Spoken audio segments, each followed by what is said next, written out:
I knew something was wrong when the same car passed the school parking lot for the third time. It was already dark. The stadium lights over the football field were the only thing lighting the area. I had stayed late after marching band practice to help the band director move some equipment back into the storage room. By the time we finished, everyone else had already left. The director locked the band room and drove away. I was the last person in the parking lot. My car was parked near the far end of the lot, close to the football field fence. As I started walking toward it, I heard a car engine. Slow. Quiet. A dark sedan rolled past the entrance of the parking lot and continued down the road. I didn't think much of it at first.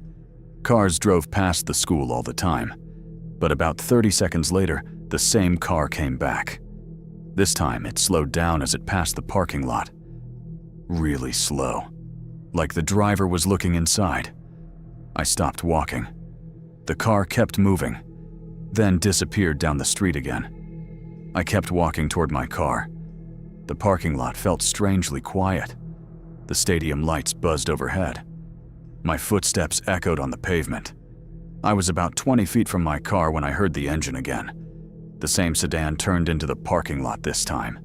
Its headlights swept across the empty rows of parking spaces. I froze. The car rolled slowly down the lane between the rows, then stopped. About 3 parking spaces away from me, the headlights stayed on. I couldn't see the driver clearly because the light was shining straight at me. The engine kept running. No one got out. No window rolled down. Just the car sitting there. I stepped sideways, trying to get a better angle to see inside. That was when the passenger door opened. Slowly. No one stepped out. The door just stayed open. I backed away from my car.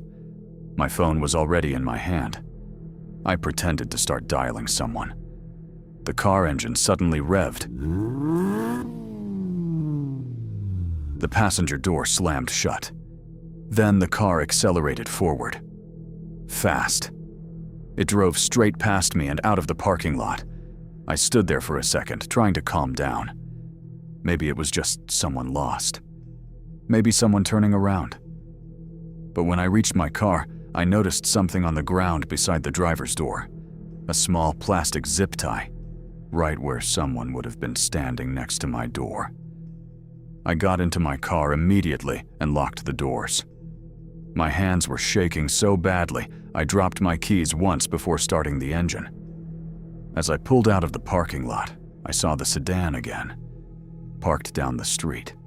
Its headlights were off now, but the engine was still running. The car didn't move as I drove past. I couldn't see the driver's face, just a silhouette behind the steering wheel, watching the school parking lot, watching the place where I had been standing a minute earlier. The police came later after I reported it. They checked the area, but never found the car. The officer told me something that stuck with me. Those zip ties are sometimes used in carjackings or kidnappings. People leave them ready before someone arrives at their car. Then they wait, watching, for the right moment. And I keep thinking about how that car didn't pull into the lot until I was almost at my door, like the driver had already been nearby, waiting for the parking lot to be completely empty. I knew someone else was still inside the school when the lights in the hallway behind me suddenly turned off. 1 second, the corridor was bright. The next second, it went completely dark. I froze. It was almost 7:30 p.m., and the building should have been empty by then. I had stayed late to finish a chemistry lab report in one of the science classrooms because my internet at home kept dropping. Most of the teachers had left around 6. The custodian had passed by about 20 minutes earlier, pushing a cart full of trash bags. He told me he was locking the front doors soon. I packed my backpack and stepped into the hallway just as the lights shut off. At first, I thought it was the motion sensors. Some of the old hallways used them to save power, but usually they only turned off sections of lights, not the entire corridor.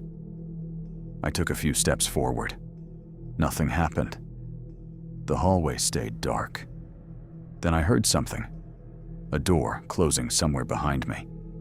Slow. Careful. I turned around. The science wing stretched behind me in darkness. Classroom doors lined both sides of the hall, all closed. But I knew one of them had just moved. I pulled out my phone and turned on the flashlight. The beam cut through the hallway. Lockers, posters, closed doors. Then I noticed one door near the end of the hall. Room 118. It was slightly open. Just a few inches. I was sure it had been closed earlier. I walked toward it slowly. My shoes squeaked against the tile floor. The sound echoed through the empty building. When I reached the door, I pushed it open with 2 fingers. The classroom was dark. Empty desks. Chairs pushed under tables. Nothing moving. But one chair near the back of the room was turned sideways, like someone had stood up from it in a hurry. I backed out of the room and pulled the door shut. Then I heard footsteps from the hallway behind me. Soft. Then silence. I spun around. The flashlight beam shook slightly in my hand. The hallway was empty. But halfway down the corridor, one of the lockers was open. The door hung out at an angle. I knew it hadn't been opened before. I walked toward it. Slowly. The locker door creaked when I pulled it open further. Inside was nothing. Just an empty metal shelf. But taped to the inside of the door was a small piece of notebook paper. I pulled it off. 3 words were written in thick marker. "You're still here." My chest tightened. I turned around immediately and started walking faster toward the main exit. My footsteps echoed louder now. Halfway down the hallway, I heard something behind me again. Footsteps. This time, faster. I stopped. The footsteps stopped. I started walking again. The footsteps started again. Closer. I didn't turn around. I just kept walking. Then the fire alarm control panel on the wall suddenly beeped, a loud electronic chirp. The sound made me jump. And in the reflection of the glass panel, I saw something move behind me. A figure, standing in the middle of the hallway, watching. I spun around. The hallway was empty again. I ran the rest of the way to the front entrance. The doors were locked, just like the custodian had said. So I pushed through the side exit and ran to the parking lot.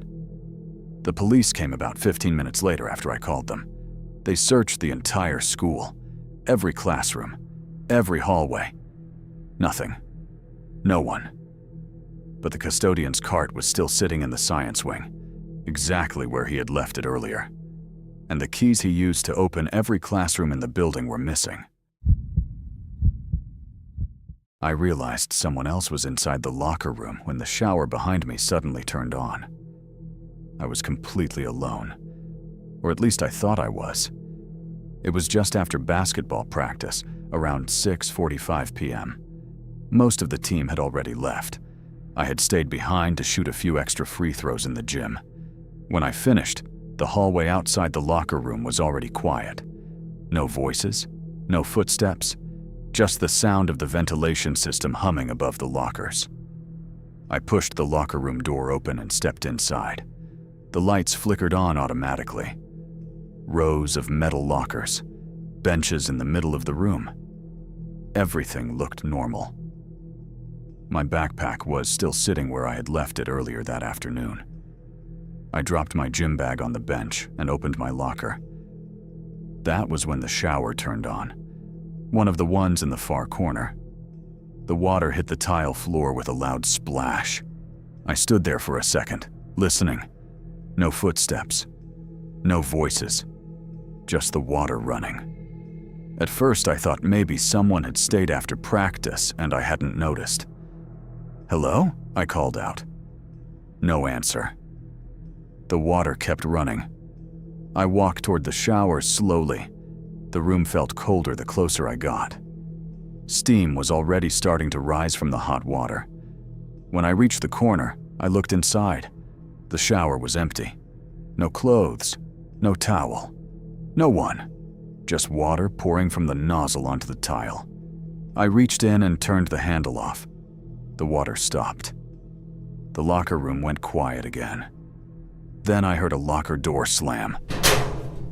I spun around. One of the lockers across the room was still swinging slightly. The metal door creaked back and forth. I walked over to it slowly. It was locker number 27. I grabbed the handle and pulled it open. Empty. But inside the locker was a backpack. Not mine. A dark gray one. I stared at it for a moment.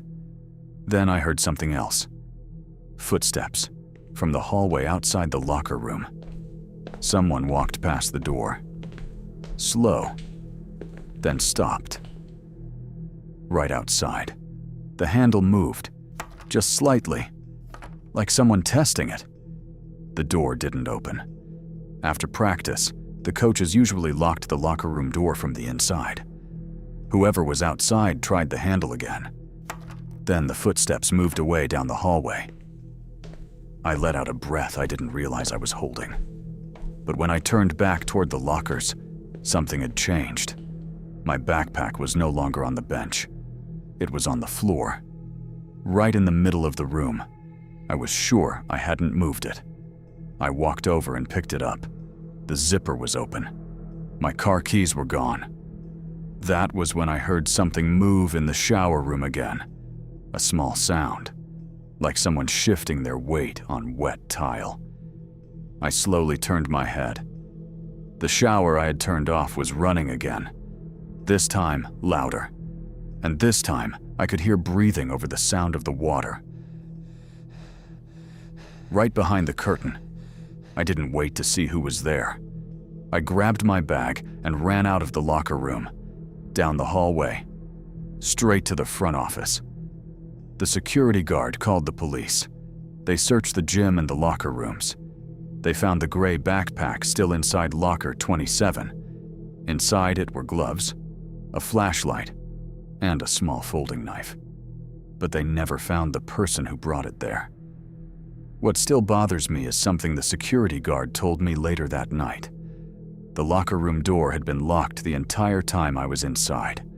From the inside. Which meant whoever was breathing behind that shower curtain had already been in there before I walked in. If you're a fan of creepy true stories, feel free to check out my playlist.